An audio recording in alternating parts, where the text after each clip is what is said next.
बात उन दिनों की है जब जापान की राजधानी टोक्यो में समुराई योद्धा हुआ करते थे। ये योद्धा बड़े ही बहादुर होते थे। इनकी युद्ध कला भी बेहद प्रभावित होती थी।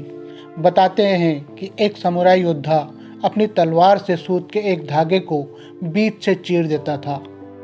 कियोशी ऐसा ही एक समुराई योद्धा था, जिसके बारे में प्रसिद्ध था कि वह हवा में उड़ते हुए पत्तों पर भी दौड़ सकता था।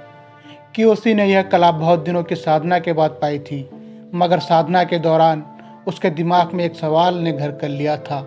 सवाल यह था कि स्वर्ग और नर्क क्या वाकई होते हैं। इस सवाल का जवाब जानने के लिए कियोशी काफ़ी भटका। फिर एक दिन किसी ने उससे कहा कि जैन गुरु शिंजो उसकी समस्या का समाधान कर सकते हैं। अब कियोशी जैन गुरु शिंजो के पास आया और उनसे पूछा, गुरुजी, मुझे इस बात का जवाब कहीं नहीं मिल रहा है कि स्वर्ग और नर्क क्या वास्तव में होते हैं। तुम कौन हो? शिंजो ने पूछा।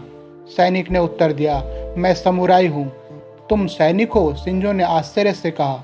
तुम्हारे जैसे व्यक्ति को कौन राजा अपना सैनिक बनाएगा? तुम भिखारी की तरह दिखते हो। जैन गुरु के मुंह से यह सुनकर कियोशी को इतना गुस्सा आया कि उसका हाथ अपनी तलवार की पर चला गया।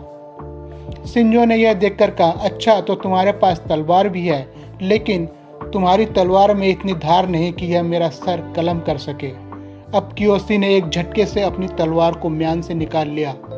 शिंजो ने कहा, देखो, नर्क का द्वार खुल गया। यह सुनते ही समुराई कियोशी को शिंजो की बात का मतलब समझ में आ गया। उसने तलवार नीचे रख दी और गुरु के समक्ष दंडवत हो गया। शिंजो ने कहा, देखो, स्वर्ग का द्वार खुल गया।